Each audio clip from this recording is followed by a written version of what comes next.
pasa dentro de la sociedad para poder definir la salud. Porque hay muchas limitaciones que a causa de las enfermedades y la poca expectativa de vida podemos... ¿Entienden a qué se refiere Weinstein?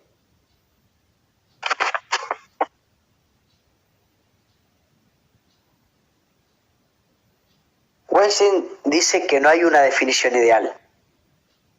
Y él da su definición de la salud. ¿Y cómo define él la salud? Según las capacidades. Es decir, que si vos podés desarrollar todas tus capacidades, conservás la salud. Es decir, que la conservás, no que estás en un completo bienestar, sino que vos conservás la salud. ¿Y cuáles son las capacidades que habla Weinstein? Cada un término muy bueno que dice que las capacidades, ¿qué son? Son capacidades biopsicosociales del individuo o del colectivo. ¿Qué significa biopsicosocial?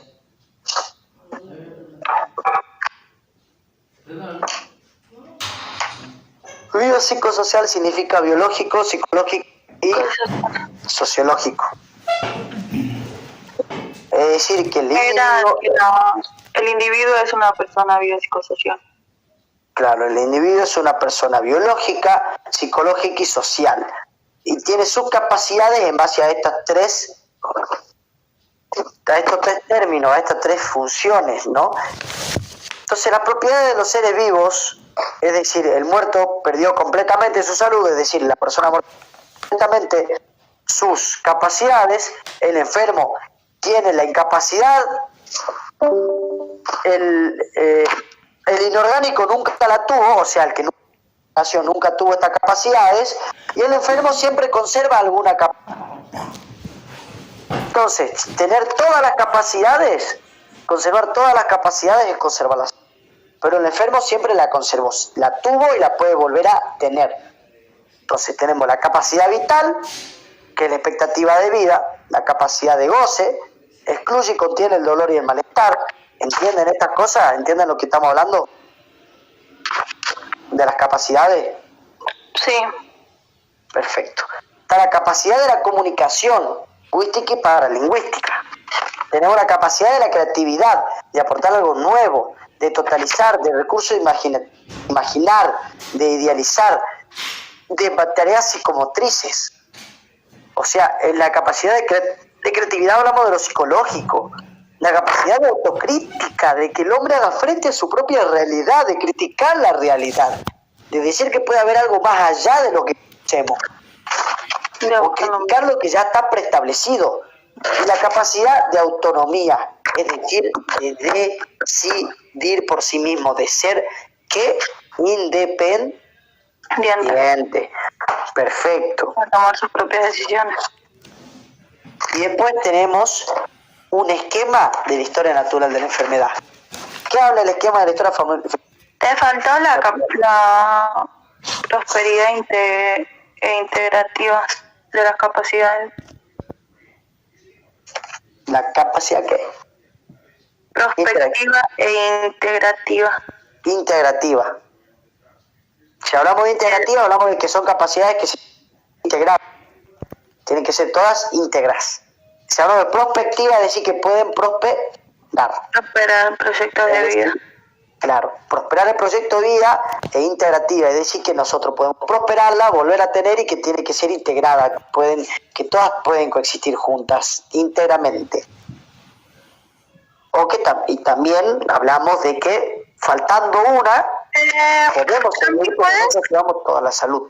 ¿También puedes repetir, por favor, el concepto de Luis?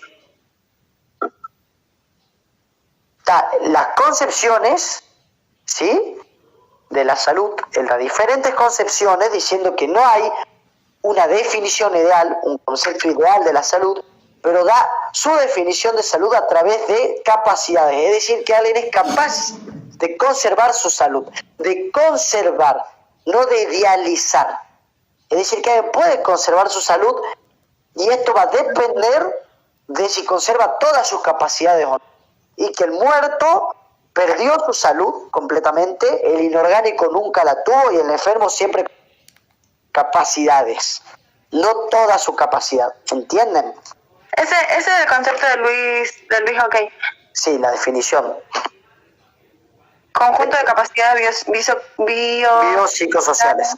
de un individuo o colectivo, la salud en una propiedad. OK, sí, completamente. Siempre acuérdense lo de biopsicosociales. Y después tenemos el esquema. Este esquema, ¿de qué hablamos? Primero hablamos, prevención, ¿qué? ¿Qué clase de prevención tenemos? ¿Ya pasaste a otro? Sí, pero el esquema del proceso histórico, esto era al lado de Weinstein. Hablamos del esquema del proceso histórico. Gracias a esto, prácticamente podría haber no rendido el parcial y decidir rendirlo. ¿Prevención qué? Primaria, secundaria y terciaria. Y atrás de eso tenemos el periodo... Periodo prepatogénico, patogénico y postpatogénico. Perfecto. Cuando hablamos de prevención primaria, ¿de qué hablamos?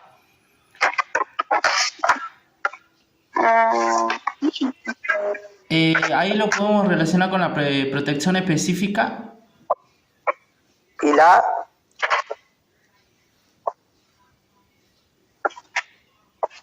protección específica y qué más. Promoción de la salud. Promoción de la salud. Si hablamos de la prevención secundaria, ¿qué es lo que queremos? Diagnóstico precoz y tratamiento oportuno y limitación en la incapacidad. Perfecto. Estudios de laboratorio, de imagen, cosas. Y cuando ya hablamos de la prevención terciaria... Rehabilitación. Es la rehabilitación, sí. Perfecto. Y si no ¿Nos podrías dar un ejemplo así como el profe y yo en el papel que teníamos que entregar, por favor? como el que yo expliqué en clase y me salvaba del parcial? No, ni idea lo que explicaste en clase. Esto, literalmente esto. Ah, sí. Todo lo que vimos en enfermería, en primer año. Por eso el profe me dijo que si yo quería no rendir. Hablando de eso, ¿vas a rendir igual? Sí. Ah, vos estás re mal. Sí, re loco. Bueno, cuando hablamos de prevención terciaria también podemos no solo hablar de rehabilitación, también de qué podemos hablar en la prevención terciaria. Cuidado paliativo. Sí, exactamente. Sí. Para dar un ejemplo, entremos al periodo prepatogénico, porque hablamos de triada ecológica, ¿no? Hablamos del ambiente, del huésped y de enfermedad. Entonces, vamos primero a la enfermedad. Vamos al caso de una bacteria, ¿no? Vamos al caso de una bacteria. A ver, ¿alguien quiere un ejemplo? ¿Alguna enfermedad? La vinchuca. El Chagas. Mami, vos estás muy mal para microbiología. Mal, yo que sería. El mal de Chagas es un protozoo, no es una bacteria, es un parásito.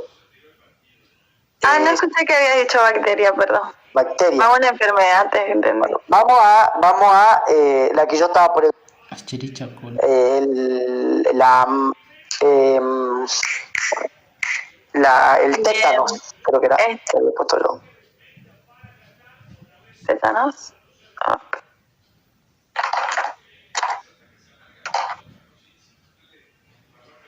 Acciones, prevención primaria. Agente huésped. Agente huésped y medio ambiente. Claro, ahora estamos en enfermedad, huésped y medio ambiente, o agente. No, Emma. Vamos a cambiar, vamos a ir a una bacterial. Y vamos a ir a... ¿por qué no? Vamos con tuberculosis.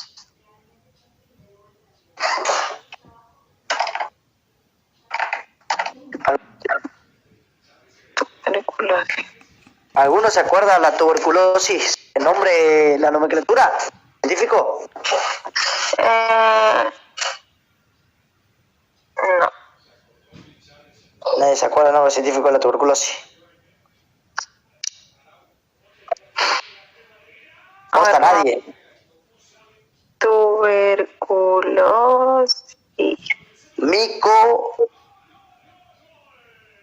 Mycobacterium tuberculosis. ¿Sí? Bueno, vamos con la micobacteria, con la tuberculosis, ¿no? Si hablamos de la tuberculosis, hablamos de huésped, obviamente vamos a humano y que favorece la humedad. Pero vamos a prevención primaria. ¿Cómo puedo prevenir yo la tuberculosis? Con la vacuna. Perfecto, la vacunación. ¿Qué sería la vacunación? Prevención primaria. Promoción de la salud. No, la prevención. Es decir, yo estoy haciendo ahí protección específica. Realizaciones que disminuyan los riesgos.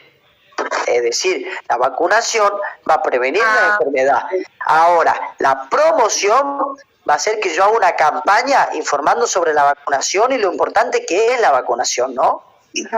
Es decir, informar a las personas de manera adecuada cómo yo puedo evitar esta enfermedad a base de la vacunación. Con una vacuna evitamos que la persona se enferme y si se enferma, que sea un diagnóstico más rápido, más eficaz y un tratamiento más eficiente. Si pasamos a la prevención secundaria, ¿qué puedo hacer yo en la prevención secundaria? Tenemos dos casos. Adecuado tratamiento. Hablemos primero del horizonte clínico que tenemos, el periodo patogénico. Una enfermedad reconocible precozmente, una enfermedad avanzada y una convalescencia. ¿Sí? ¿Por qué? Cuando hablamos de una enfermedad reconocible precozmente, ¿de qué vamos a hablar? Puede ser que la persona sea asintomática. No tiene signos ni síntomas. ¿Tiene qué? No tiene síntomas. Perfecto. No tiene. Si es asintomática no tiene síntomas. Pero yo puedo ver signos.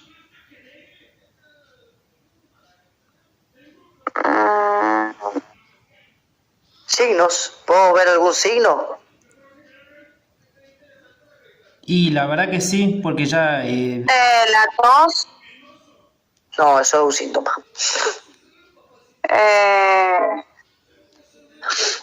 Una pequeña falla en la respiración. Eso es un signo. No. Una pequeña falla en la respiración es su signo. Me significa algo, no sé qué puede ser. A través de eso, digamos que yo le pido a la persona, discúlpeme, por favor, ¿podemos realizarle un estudio para la tuberculosis? Porque justo estamos haciendo campaña por la tuberculosis, ¿no?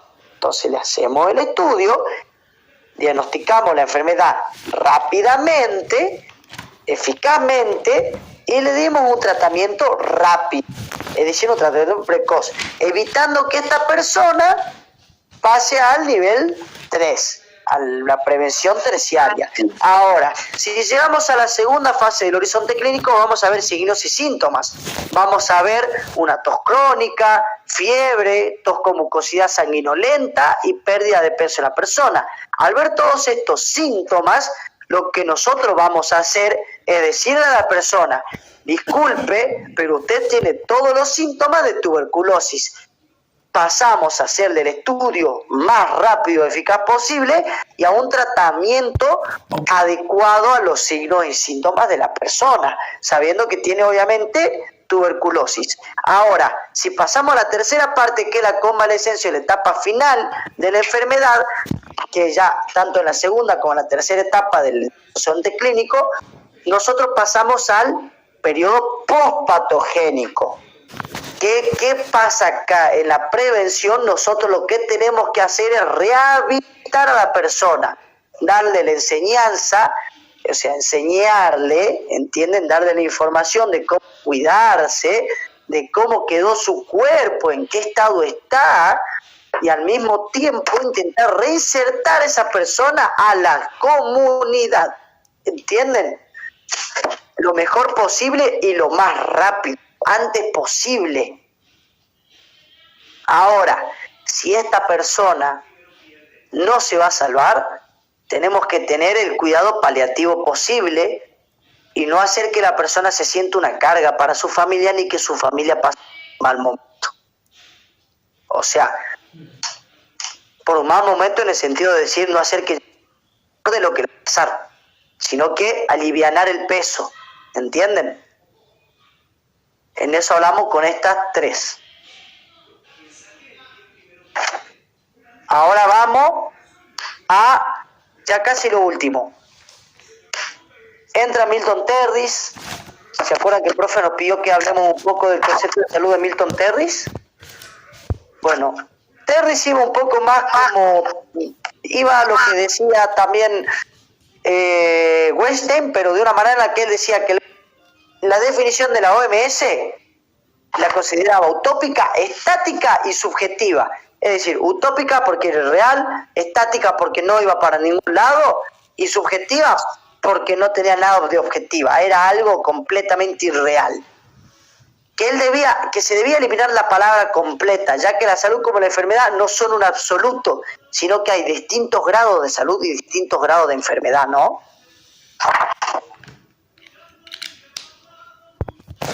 Y si estoy hablando de Milton Terry, ¿de qué tema? Me faltan solo 2 temas.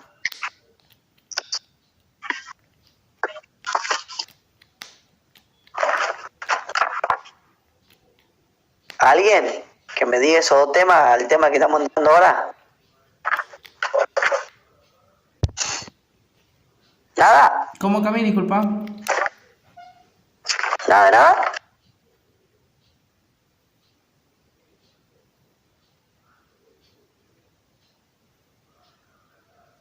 ¿De la medicina del siglo XX? No. ¿De Ottawa? ¿De qué mierda? ¿Del paraíso? Va por Ottawa. Si yo hablo de salud pública,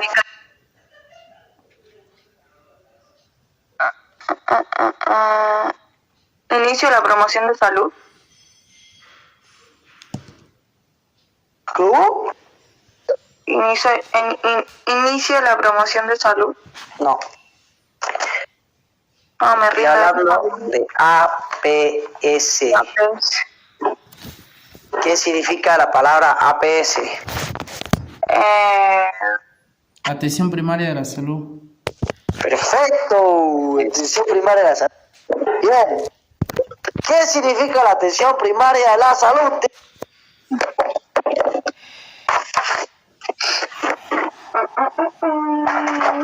La atención sanitaria puesta al alcance de todos, Alcance a todos, exactamente. como individuo, familia y comunidad, es para todos, por medios que sean aceptables, es decir, que todo el mundo acepte, con su plena participación, es decir, que todos participen, y a un costo que la comunidad pueda soportar. ¿Entienden? Sí. Entonces acordémonos que también hay que ciertos puntos que la definen como puesto al alcance de todos. ¿Qué significa? Que es para todos. O sea que todos tienen el alcance a la salud que es gratuita. O Que sea, todos tengan alcance a la salud, ¿no? Que todos puedan tener asistencia sanitaria, sobre todo primaria, que todos puedan obtener esos mínimos conocimientos, esa mínima enseñanza de la salud, a un costo que el país y la comunidad puedan soportar. ¿Qué significa esto? que sea sustentable. Que lo puedan... Sí, que económicamente no genere un riesgo al país ni al bolsillo de las personas, que sea sustentable, que se pueda soportar. También dice métodos prácticos científicamente fundados y socialmente aceptados. ¿Qué dice acá? No sé ni en qué página está. Cuando habla de los métodos, estamos hablando de APS, está ahí nomás en la segunda página esto. Métodos prácticos científicamente fundados y socialmente aceptados. Es decir, se refiere a la utilización de la tecnología necesaria, útil y apropiada, es decir, que no se vaya a la mierda en precio, y también está hablando que la gente la conozca, que esté científicamente fundada y que la gente la acepte. ¿Por qué? Porque sabemos que hay métodos experimentales que científicamente no están fundados o que socialmente no están aceptados. Por eso hablamos que estén científicamente fundados y socialmente aceptados. También hablamos de que hay una realidad que preocupa de la PSI. ¿Cuál es? Que hay grandes sectores de la población carentes de asistencia. Que hay un progreso de la ciencia y la tecnología que hace que sea cada vez más caro, un gran problema trabajar con las personas, y que hay muchas cosas que se hacen sin aprobación de la sociedad. Sí, la estamos cagando. También hablamos de que de la escasa o nula participación de la comunidad y la escasa interpretación de la acción de salud en todas las demás áreas y sectores que hacen el desarrollo económico social. ¿Se acuerdan que dijo de esto el profe? Que no se intenta trabajar con el resto. Hay gente que ve que se va o sea, ustedes ven a las CAPS trabajando conjunto con ¿cómo es esto de los barrios? Con el centro comunitario, ¿cómo es? Los Centro vecinal. Sí. No lo ven, no trabajan con el centro vecinal. No trabajan con la comisaría para ayudar en algunas cosas, ¿me entendés? Uh-huh. Son ayudarse con las demás áreas. Después, bueno, tenés los elementos conceptuales o componentes estratégicos. Como elementos conceptuales tenemos que tiene que ser integral, es decir, considerar al ser humano como desde la perspectiva biopsicosocial, integral, que sea integrada, es decir, que interaccione con la promoción, con la prevención y con la rehabilitación,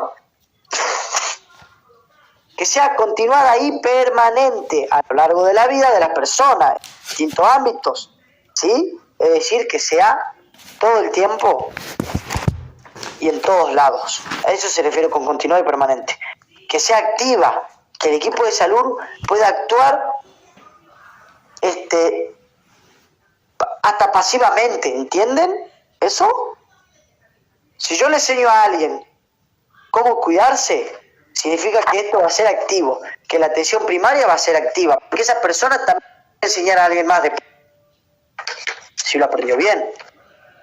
Que sea accesible, que sea para todos, tanto económico como culturalmente, que sea basada en el trabajo en equipo, que yo permita que todos trabajen, desde el ámbito profesional, que no sea solo el enfermero, que también esté el médico, el asistente social, el asistente sanitario, el agente sanitario, todo. Que haya que sea comunicativa y participativa, o sea, que todos lo entiendan y que todos puedan participar, que no excluyamos a nadie, que sea programada y evaluable, es decir, que tenga una base de un programa de educación para la salud y que sea evaluable, que yo pueda saber y analizar que esto funcionó, no que lo hice por hacer, y que sea de docente investigadora, que yo pueda enseñar, fomentar enseñanza y que pueda dar una investigación aplicada y sistemática de esto. También hablamos de los componentes, que es la cobertura total, la participación intersectorial, la participación social, la programación integrada, y acá ya pasamos directamente a saneamiento ambiental. Sí, pero eso ya no lo toma. Sí, lo toma. ¿Sí entra? Sí. Obvio que entra. Cuando hablamos de saneamiento ambiental básico, tenemos que mencionar lo que viene a ser la sanidad dentro del ambiente, o sea, del ambiente sano.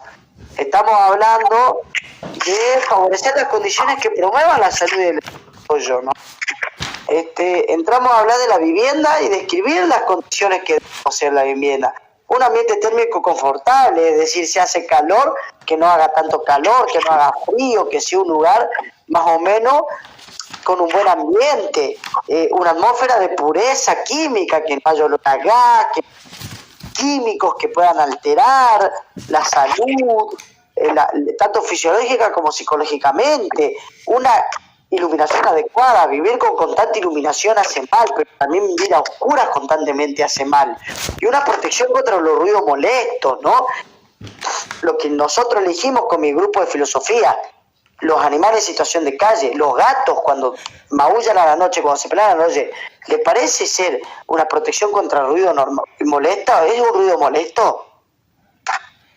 Los gatos peleando, los perros ladrando, Sí. Sí, las bocinas de los autos, un chabón con la moto a todo volumen, ¿es un ruido molesto? sí, también. Perfectamente. Todos los ruidos, la protección contra esos ruidos se puede conseguir en una.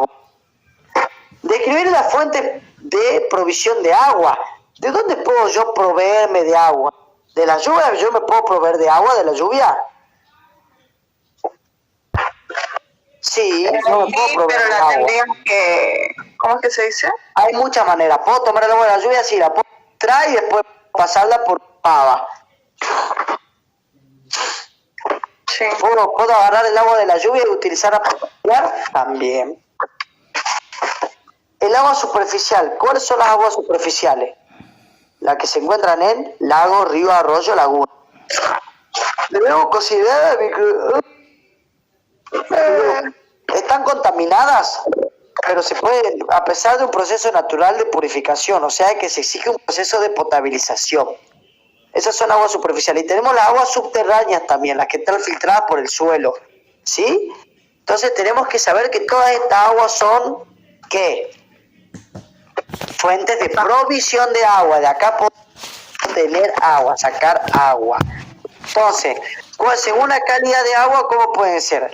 Potable y el agua contaminante. La potable destinada al consumo debe ser cristalina, no contener ni olor, ni sabor, ni color, ¿sí? Y las contaminadas son aquellas que contienen sustancias o cuerpo extraño dentro de ellas. Después tenemos describir los métodos de eliminación excretas. ¿Qué son las excretas? Son todos los desechos humanos, como las heces y las que proporcionan un riesgo a la salud sanitariamente de ello. Es decir, que nosotros no tenemos un buen lugar para eliminar nuestros excretas, nuestro excremento, nuestras heces y orinas. ¿Qué es lo que nosotros hacemos? Que todos los microbios nosotros eliminamos en ese momento y cosas que no nos sirven queden por ahí y puedan dispersarse, ¿no? Por algo necesitamos un buen sistema sanitario, un buen sistema de drenaje en el cual todo esto se elimine de una manera eficaz y no contamine al medio ambiente, al ambiente, ¿sí? Perfecto, sigamos. A diferencia también tenemos lo que es la basura, los desperdicios y desechos. ¿Qué tenemos que hacer? ¿Qué hay que aprender? ¿Qué dijo el profe con los desechos? Que les dijo que le encanta lavar la banana. Cami creo que dijo eso. Lo dije que el huevo no se lava. No, clasificar o... Clasificar y reciclar. Perfecto. Hay que clasificar y reciclar. Hay que aprender que nuestros desechos y desperdicios contaminan el ambiente. También tenemos el control sanitario de los alimentos. ¿Qué se habla? ¿Qué dice con los alimentos? ¿Por qué hay que tener un control sanitario del alimento? Tanto en el aspecto alimenticio, nutricional. Cuando hablamos de la nutrición, no saben una mierda. Se cagaba de oro. De miércoles, ¿cómo Cami? Hablamos de la nutrición, hablamos de estar bien nutrido, de no estar flaco, de no estar gordo. Eso también lo vimos en qué también lo vimos en práctica, que tengamos un IMC que Saludable. un índice de masa corporal perfecto, que esté bien en niveles normales, que no estemos por abajo ni por arriba de los Percentilos. perfecto, de los percentilos. Todo se asocia, ¿ven? Todo se asocia. Pero entonces, Pero cuando hablamos de la alimentación, hablamos tanto de lo nutricional como también de lo que es de la enfermedad, de saber lavar los mentos y de también dice el alimento está como en buen estado o en... ¿Sí? en mal estado, es decir, las carnes, la verdura, todo el alimento, ¿no? Perfecto. También hablamos de los control de qué, de los artrópodos, roedores y vectores. En esto hablamos de también saber, la limpieza del hogar nos ayuda a saber si tenemos un control sobre esto. Si hablamos de artrópodos, ¿de qué hablamos? De arañas, El dengue, escorpiones, cucarachas, Arañitas. de vinchucas. todo eso. Y pasamos a lo último, educación para la salud. Alacranes. Alguien que necesite saber educación para la salud, es muy fácil la educación para No, seguí, Cami, yo quiero seguir. Si hablamos de educación para la salud, tenemos que saber que es el proceso social, interdisciplinario, dinámico y participativo. ¿A qué se refiere esto? Es decir, es un proceso por lo cual nosotros vamos a dejar una enseñanza que va a llevar al aprendizaje de la persona, va a ser interdisciplinario y que tiene que ser dinámico y participativo. ¿A qué se refiere con dinámico y participativo? Dinámico.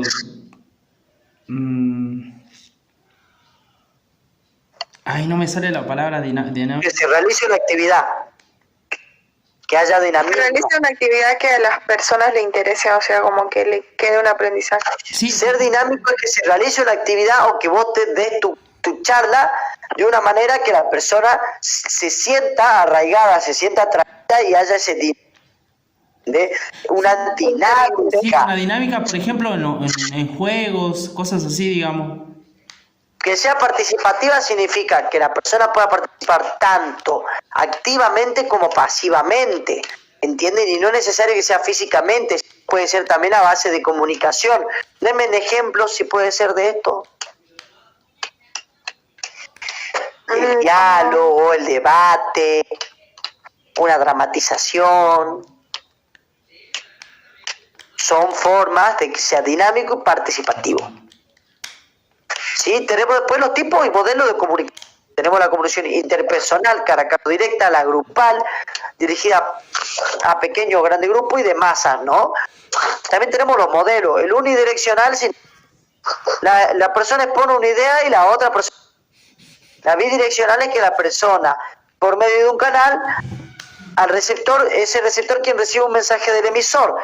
Lo recibe y este lo envía en una retroalimentación. La retroalimentación, ¿qué es? El feedback, ¿o no?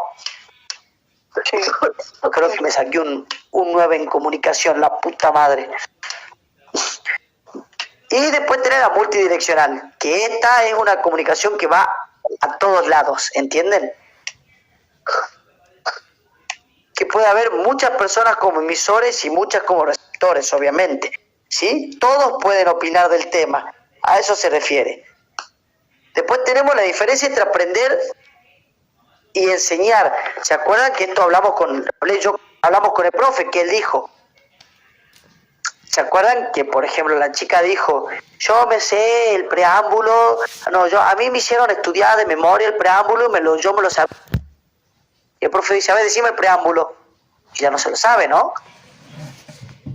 Pero ¿se acuerdan que el profe dijo, alguien que se haya quedado con alguna enseñanza en la secundaria? Y yo dije Platón, porque la profe a nosotros nos mostró un video y con una maqueta nos explicó la teoría de la caverna. A eso se habla con la diferencia de aprender y enseñar.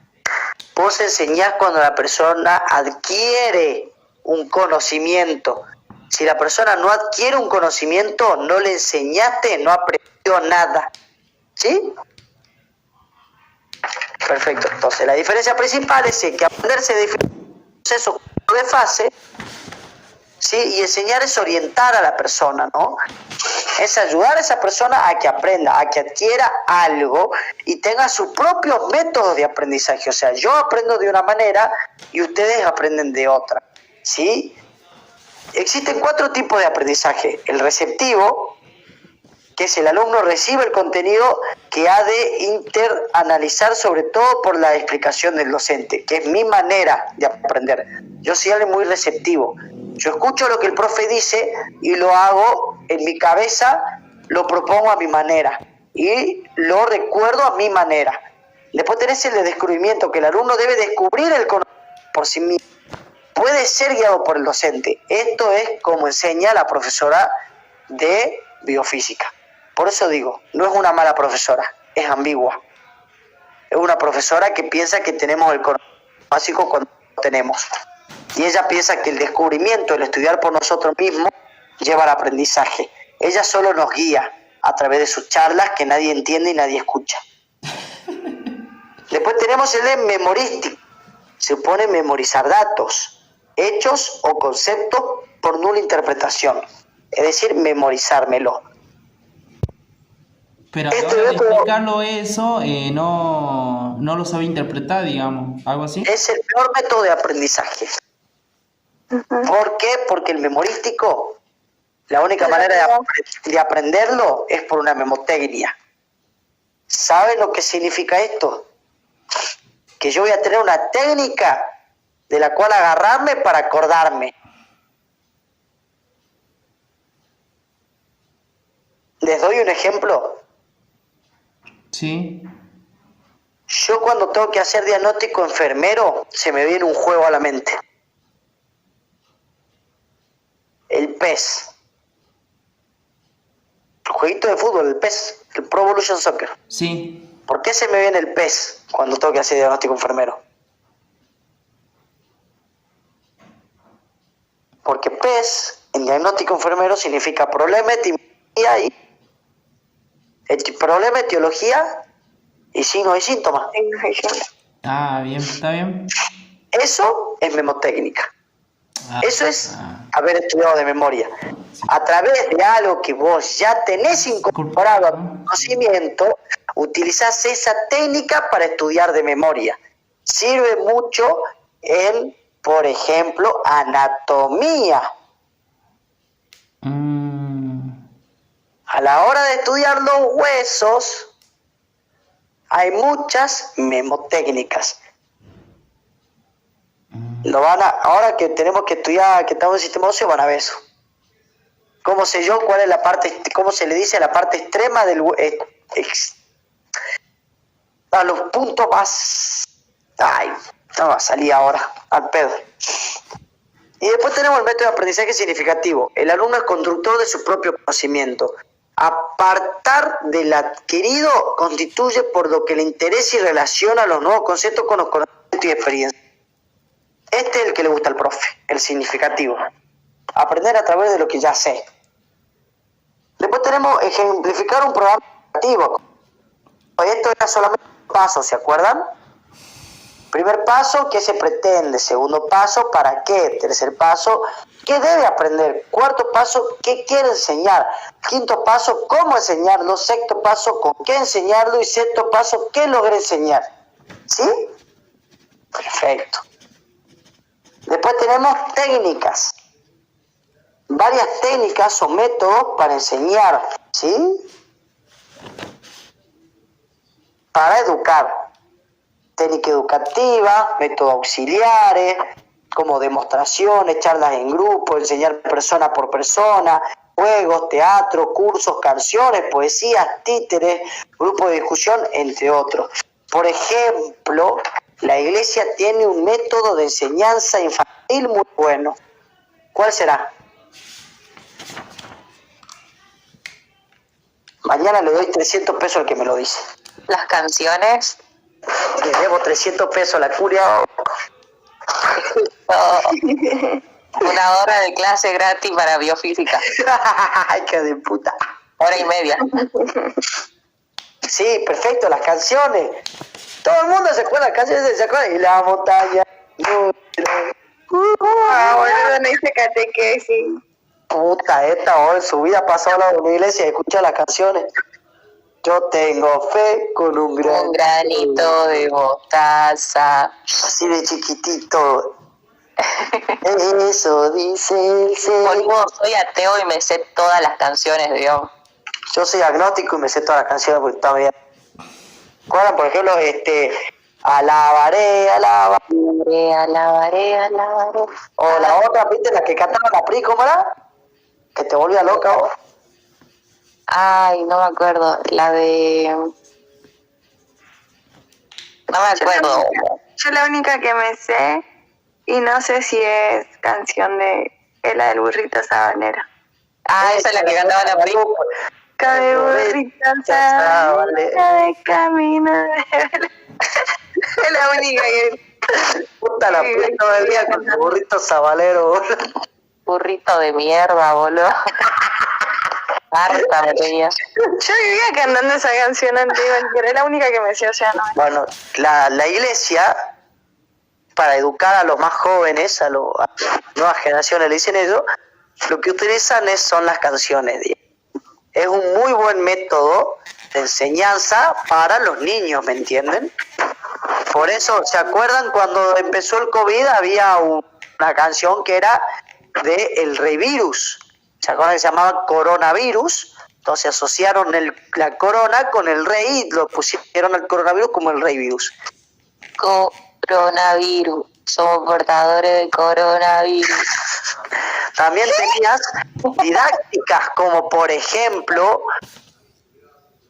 ¿ustedes piensan que yo le puedo enseñar a un niño a limpiarse las manos a través de un cómic? Sí. Es muy buena, ¿no? Sí, el hombre ¿Qué pasa radioactivo. si el hombre radioactivo? ¿O qué pasa si yo le digo a un niño, y si Spider-Man te enseña a lavarte la mano Obvio que va a querer. y aparece Spider-Man? Obvio que le va a prestar atención. Esos son técnicas y métodos auxiliares para educar en la salud. ¿Me entendés? Que, no sé, utilice disfraces de Spider-Man y enseña a lavar la mano. A ver, ¿tienen lavado antiséptico? Ya. Murió, boludo. ¿Tienen? ¿Qué? ¿Tienen? Se me miedo. ¿Lavado antiséptico? ¿Cuál era? El lavado antiséptico. Díganlo, cabrón, estoy concentrado en esto. Mañana tenemos que aparecer, boludo. Y bueno, papi, mirá, si el lavado antiséptico entra también en básica, te digo. Si no, no entra. teórico. Ya hablé con el profe. ¿Cómo que no entra? No, sí entra, boludo. Sí entra. Estoy Y, a ver, esta puta está más fácil. Oh. Lavado de mano en seco. Con alcohol en gel. ¡Vamos, ñaña! ¡Wow! ¿Cuántos son los pasos? Hija de puta, ¿cómo pregunta eso? Ni yo sé cuántos pasos son. Creo que son 12. No, Son como Son 7, cinco, ¿no? 12. y el otro, El otro son 10. el otro son 10, sí. Ya estoy, para rendir práctica. Ya estás. A ver, Lara, ¿cuál es la diferencia entre presión diastólica y sistólica? Andan cagados, boludo. La diastólica es cuando el corazón descansa y la sistólica es cuando el corazón se contrae. Entonces, ¿cuál es la alta y cuál es la máxima y cuál es la mínima? ¿Cuánto era? No, o sea, a mí no me interesa saber cuánto era. Porque vos podés tener cualquier persona puede tener una diferencia en eso. No, pero ¿cuál es el límite? O sea, lo que entra en lo normal. 120-80. Eso. Pero ¿cuál es la máxima y cuál es la mínima? ¿La histórica cuál es?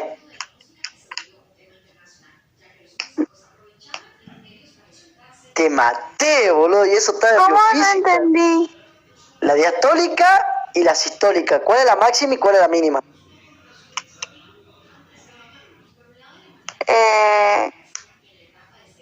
180. Pues sí, eso 180. No. ¿Cuál es la que? La diastólica, ¿no? Ya, pero mejor. La sistólica.